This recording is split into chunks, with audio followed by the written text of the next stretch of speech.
Às vezes muito escuta é para ficar remenhando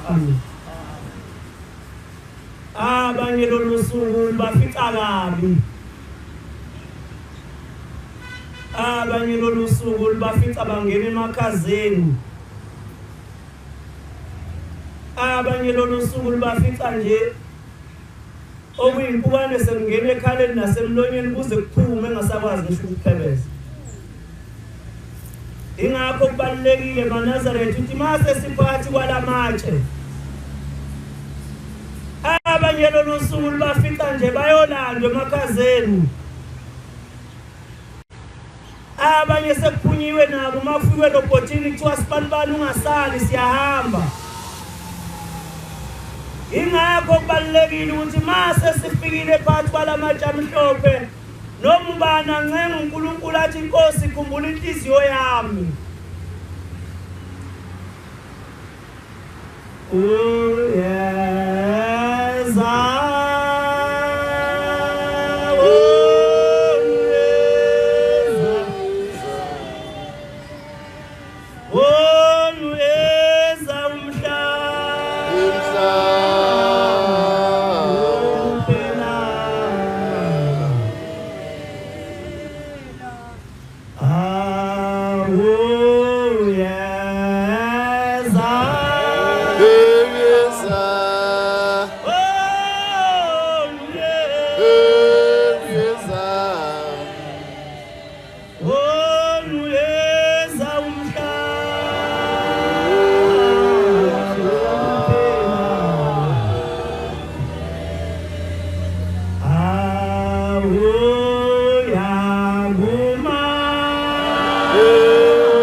Bekumele maNazaretha mase siphathi kwalamatshe sithi Shembo ingcwele khumbula Nkosi inhliziyo zethu ayinamashalofu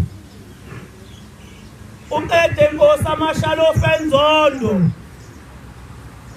uqede Nkosi amashalofu amanga uqede Nkosi amashalofu enhliziyo embi uqede Nkosi amashalofu obuqili.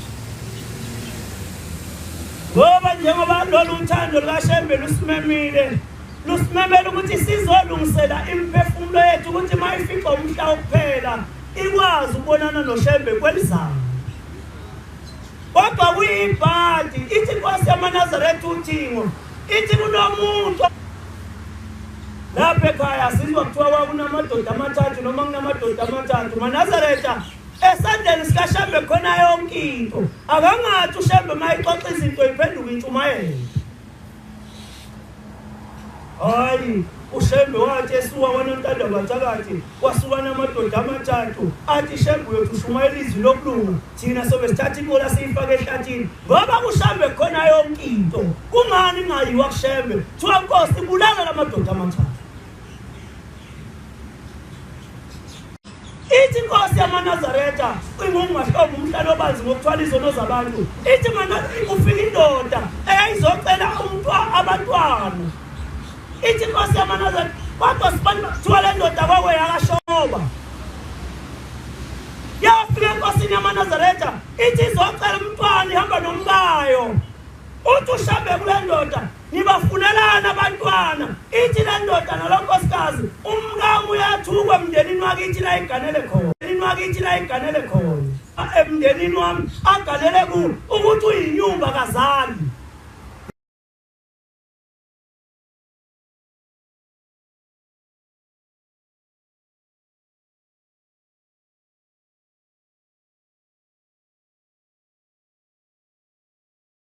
Kazi kimi eyaxoshwa nguwe mafika umhla uphela uzombona uShembe. Kwamala ekhaya ithi vuma inhliziyo yami ivuma ngimlandele. Isivumile inhliziyo yakho ukuthi mawufika uzobika embengeni uthi Shembe kunengane yomuntu angayixoshisa emzini eyiganini. Izocela Nkosi ukuthi le ngane lapha ikhona uyikhumbule. Nami Nkosi ngicela ungiphe amandla ngiyibheke ngqo ngitshela ukuthi mntanami lapho kwaba wulimi lwami. Ake kube yokugcina insibona umuntu ofanele igceke kayise kanti ibona umuntu ongeke. Hey bakithi Shango ingcwele khumbula amaNazaretha amakhulu amane omhlaba amen. Yayisimbona wayesecela lo mntwana walotola lo mntwana wambeswa kubo wakheshwa lo mntwana wabuya naye wazokwabe emzini zawushaya waphelela wonkosikazi. Yaqala inkinga manje lo mamezala wakho uyena owamfunela umendo wayisitha kuye.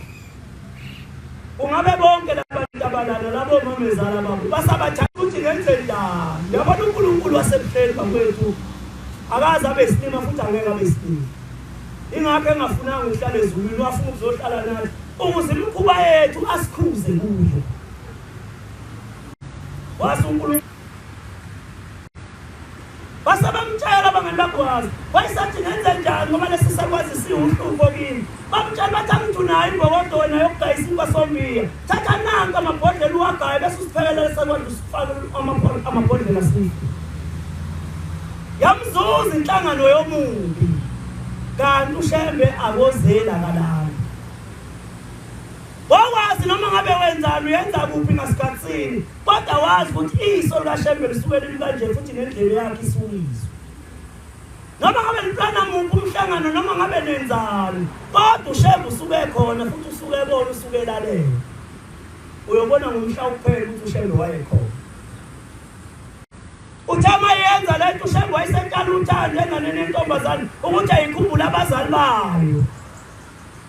Yazizwe ingahlalisekile yasivuke yakeza yasithi ngikhumbule ekhaya yagibela lo ngapha uphethe amabhodlela ufuna ukubulala uninazana. Itha ingane uthi lona ke mayisehambe emasimini uthi mama kwathi mafika isikhathi sokuthi ulambile uyothatha nakho ukudla udle. Wayesethi uShembe mntanami le ncwadi oyibhalayo uzoyiphendula bengikhona ibhala. Nawe le yakho ibhalayo uShembe uzophendula ngikuya. Wena wazi ukuthi ubhale enhle noma ubhalile. Mayifika ingane ifika ugogo hawu gogo kudliwana la ekhaya ngase ngafa umphangazana uthi ugogo nakho ukudla mntanami umzukulu obekwenziwa unyoko thatha bona udle. Ibile intathu kwayayikhafula igazi emlonyeni. Ithama ikhafula inhliziyo zethu Manazaretha sicelela uShembe akhumbule inhliziyo zethu. Akukho umcilo uShembe ozobenza ngaphuzu. Akukho umcilo uShembe ozobenza uShembe angabazi. Asicelela uNkulunkulu akhumbule inhliziyo zethu. Masingena phakathi kwalamathamhlophe, Shembe yasho njalo insizwa yawatenza umvangeli. Uthi uShembe wabuza indoda yakwaChiliza, wathi mawufika lapha esangweni uthini mawuguqa. Wathi hayi baba ngifike ngibike inkinga. Wathi uShembe ungabiki inkinga, ithi Nkosi ngena nami. Sonke Manazaretha siyacela uNkulunkulu asikhumbule. Njoba sikwazile ukumbona sesenyameni, namhla imphefumulo yethu ihlukana nenyama sicela uShembe simbone. Amen. Akasi mawubona into enhle kwelinye iNazaretha usondele kulo. Mntakamkhulu la ukhona ufike kanjani? Bese kupha amathiphu nawe ufinyele. Kunezinto Manazaretha soyifuna uShembe angasabele zona. Ezinye izinto kufanele sizamukele ukuthi akuzona ezethu. Amen. Ngoba yahlupha labantu abangakwazi ukwamukela. Ingakho namhlanje nasemakholweni kubatshazwa izinto ezini. Amakholwa namhlanje awakwazi ukwamukela. Awakwazi ukubuza uNkulunkulu ukuthi Nkosi lento engiyifuna ngabe yami. Ungayifuni uNkulunkulu angakwebelanga yona. Cela uNkulunkulu akwabela izinto athi mhla ekudala ekulethe emhlabeni. Wakwabela zona ukuthi ngezakho. Inkosi ayisisizwe. Amen.